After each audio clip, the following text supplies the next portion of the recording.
नमस्कार मित्रों, मैं आपसे पर्सनैलिटी प्लस पुस्तक के बारे में बता रहा था और उसमें 4 पर्सनैलिटीज़ के बारे में बता रहा था। इन पुस्तकों को पढ़ने से मन में एक खुलापन आता है, एक नई जानकारी मिलती है, दिमाग को एक नई ऊर्जा मिलती है। हम जो नहीं जानते हैं, हमारे नहीं जानने के कारण जो पूर्वाग्रह हमारे दिमाग में बन जाते हैं एक दूसरे के प्रति, वो पूर्वाग्रह समाप्त हो जाता है पढ़ने से। समस्या समाप्त नहीं होती है, समस्याएं तो रहती हैं, समस्या आती रहती हैं। संबंधों की समस्या, नहीं समझने, एक दूसरे को नहीं समझने की समस्या, ये चलती रहती है। ये हम परफेक्ट कभी नहीं हो सकते, हम बिल्कुल महात्मा संत नहीं हो सकते। हमसे भी गलतियाँ होती हैं, हमारी भी कमजोरियाँ हैं, हम उसको बिल्कुल समाप्त नहीं कर सकते। लेकिन हमें अपने आप को संभालने में आसानी होती है, हमें अपने आप को संतुलित बनाने में आसानी होती है, असंतुलित से संतुलित बनाने में आसानी होती है।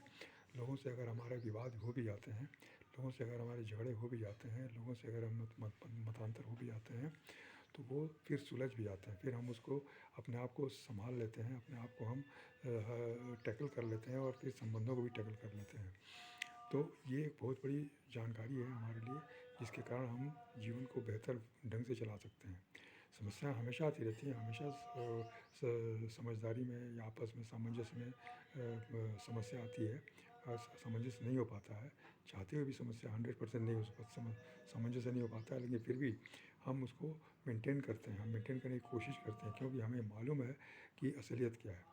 अगर हमें मालूम नहीं रहा है, जब तक मालूम नहीं हो या जिसे मालूम नहीं हो, वो हमेशा परेशान रहता है, हमेशा तनाव में रहता है, हमेशा उसके लिए जीवन दूभर हो जाता है।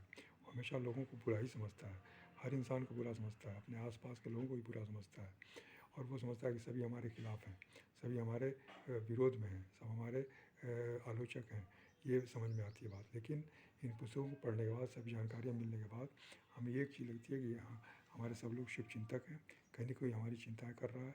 भले ही वो अपने ढंग से कर रहा है, हमारे हिसाब से नहीं कर रहा है, लेकिन फिर भी उसके अंदर अच्छी भावना है, अच्छी शुभ चिंता है, इसीलिए वैसे ऐसा काम कर रहा है। इसलिए हमें भी उसके प्रति वैसे ही भावना हमारी भावना हो जाती है। इसलिए पारिवारिक रूप से या सामाजिक रूप से या कहीं भी हम बच्चों के हम इंसान के साथ रहते हैं, तो हमें ये चीज़ समझना पड़ता है, हमें ये चीज़ समझने में मदद मिलती है, सहायता मिलती है। अगर हम कहीं पब्लिक ट्रांसपोर्ट में जा रहे हैं, हम ट्रेन में जा रहे हैं या बस में जा रहे हैं या फ्लाइट में जा रहे हैं, तो वहाँ बहुत सारे लोग ऐसे मिलते हैं जो कि अपने हिसाब से काम करते हैं, अपनी सुविधा से काम करते हैं, दूसरे की सुविधा नहीं देखते। तो वो हम उनके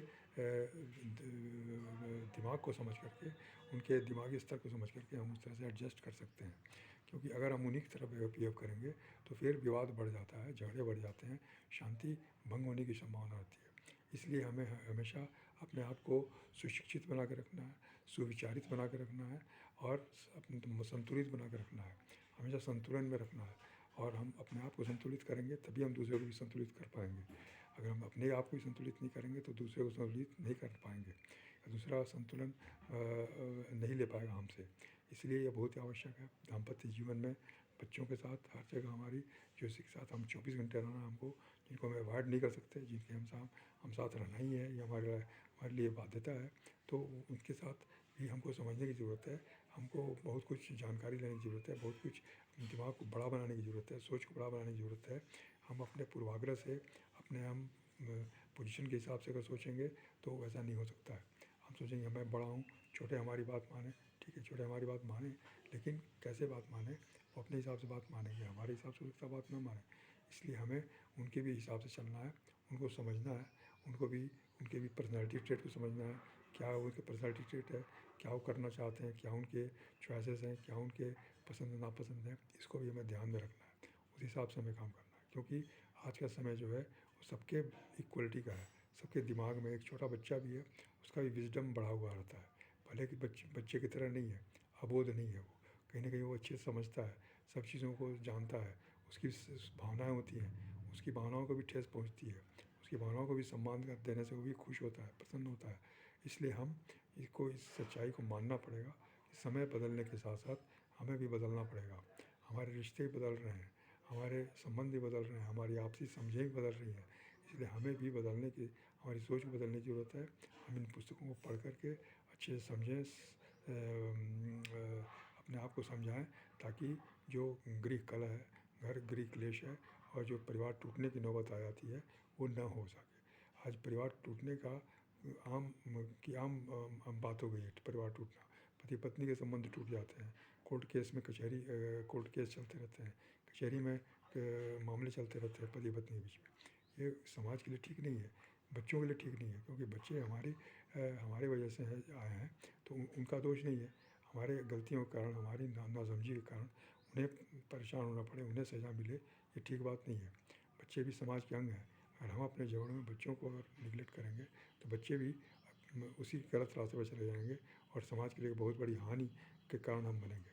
इसलिए हमें बहुत कुछ समझना है, बहुत दूर दूर तक समझना है, दूरगामी परिणाम सोच करके इन किताबों को पढ़ना है। पुस्तकों को पढ़ने से बहुत ही अपने को लाभ होता है, बहुत जानकारियाँ मिलती हैं।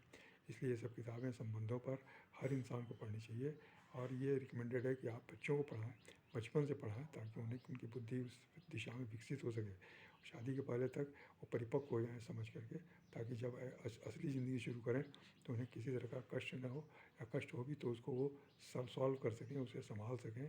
ऐसी इतनी ताकत उनके अंदर रहे, इतनी मानसिक शक्ति रहे उनके अंदर, ताकि वो घबराए नहीं, हताश नहीं हो और निराश नहीं हो।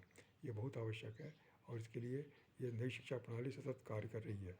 हमको इसकी आवश्यकता को समझते हुए हमें आगे बढ़ते जाना, हमें इसको ग्रहण करना है, इसके बारे में जानकारी लेनी है और जानकारी देनी है लोगों को।